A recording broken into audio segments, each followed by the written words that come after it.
family recipes. Hello and welcome to my third vlog. We are here with the Recipes and Remembrances Emmanuel Evangelical Lutheran Church of Campbellsport, Wisconsin cookbook. So these cookbooks are really great because they have a ton of home recipes from a bunch of their members. My grandmother left me a nice little note inside, given to Hillary on July 15th for your birthday from Grandma. May God bless every meal you make.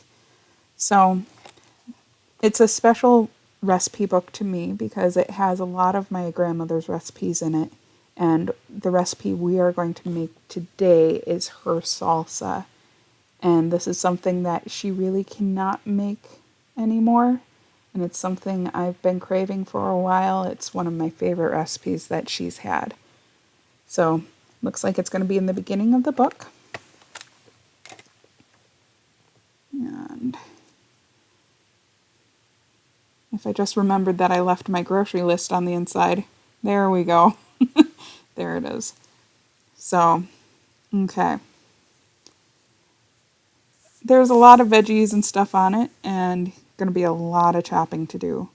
But so far we have 3 cups chopped tomatoes, 3 cups chopped green pepper, 1 teaspoon garlic salt, 1 tablespoon sugar, 1 tablespoon ketchup, 1.5 teaspoon pickling salt, half a teaspoon pepper, 1 cup chopped onions, 1 cup chopped celery, half a teaspoon chili powder, 1/4 teaspoon red pepper scant. So if you're not a spicy person, you can always add a little less. And then 1/4 cup apple cider vinegar, and then 1 6-ounce can of tomato paste. And that's something I kind of keep in our cupboard at all times. That's what I make my pizza sauce out of.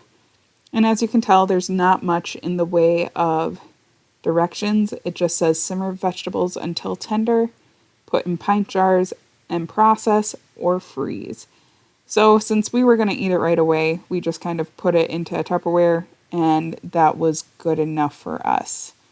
But again, this is one of my most sought after recipes from my grandma, and when I would get some from her, even in college, it was hard for me to share it. So if you had the chance, you're pretty lucky. So here are all of our ingredients that I had just listed off. It seems like a lot, but when you really simmer it down, it makes a good amount. I would say made around, we'll say around 3 cups when it was all said and done, the same amount of tomatoes that was in it. And the tomatoes really do cook down. But anyway, all of this stuff I'm going to be mixing in one of my favorite bowls. This is a bowl that I've been cooking with for a while. I'm going to quick add a picture here. As you can see, yeah, it's been a long time. And then I'm speeding up this. We're going to chop all these veggies, and you didn't really need to have me talk to you the whole time I'm chopping. It's probably the longest part of the process of prepping, but when it came to simmering, it really took only about an hour to an hour and a half. So prepping actually doesn't take that long. It's probably about 30 minutes. So there's our 1 cup of celery. I'm cutting these tomatoes pretty rough, and you don't need to make them perfect. They simmer down pretty well, and who doesn't like chunky salsa? So there's 2 cups, and I just kind of slice it down the center if it's a little bit thicker of a tomato, as you can see. And there's 3 cups. Okay, then I kind of wiped my board just because it was getting a little sloppy and I didn't want it all in my lap. So then I core the green pepper, get out all the seeds, kind of like a pumpkin, chop that up. And for green pepper, we only need 1 cup as well.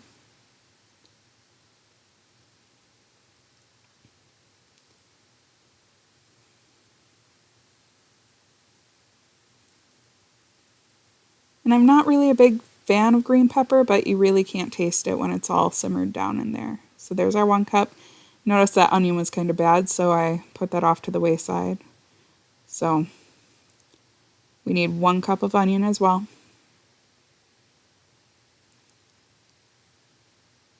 And thankfully I had the bag right next to me so I could grab some more. So now that we're done chopping, here's what all of the stuff we chopped looks like. Now it's time that we can start adding all of our dry and wet ingredients that I've already pre-measured. And these bowls are actually really handy. And if you are interested in having these bowls, especially if you're going to be cooking with your kids and you want the stuff pre-measured so that they don't have to, I think it was only $1 at the Dollar Tree for sets of 4 of them, or it may have been $1 for each set of 3. So first thing I'm going to get ready for you and open up is the can of tomato paste. It takes me a little bit to get through this. Just a reminder, it's a 6-ounce can, so it's a pretty small can. But again, that is like the perfect amount, if not almost too much for a pizza sauce. So, and again, takes me a little bit, so I'm going to speed it up here in just a second. And speeding up now. There we go.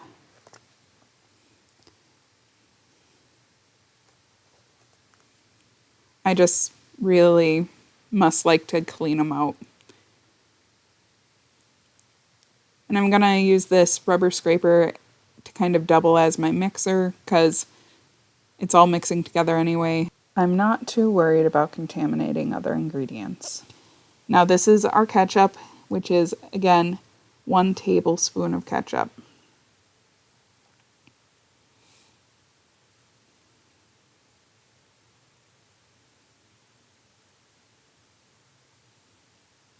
And then next I'm actually going to go for the apple cider vinegar just because it does have a really potent smell. I use Bragg's, and that was 1/4 cup. And then here's my pickling salt, which is 1½ teaspoon. And this was something I had to buy specially for this. Then here's our sugar.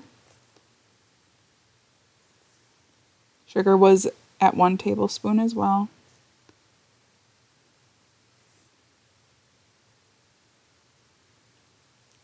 And then here we have our red pepper flakes, our chili powder, and our black pepper. So black pepper was at a 1/2 teaspoon. So was the chili powder, but the red pepper, remember, you can add as much or as little as you want to either bring the heat or not have as much heat. So that I kept with the recipe at 1/4 teaspoon.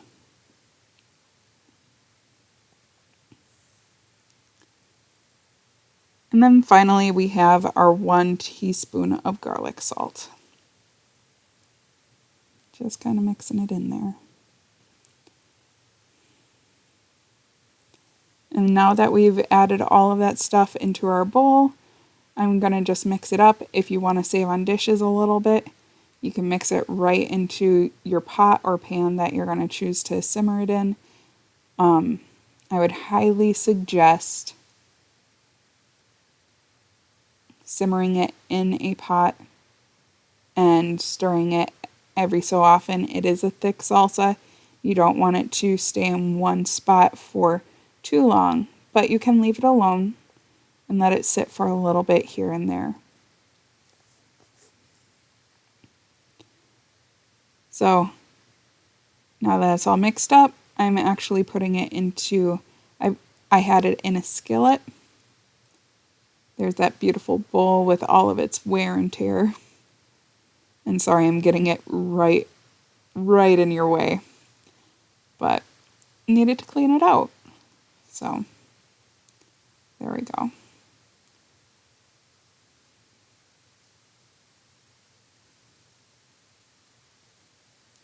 And then what I did was I simmered it for probably about, again, it was between an hour and a half on our stove, and that seemed to do it very well.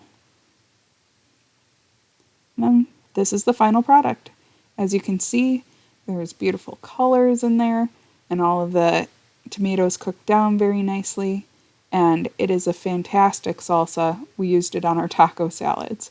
You should try it.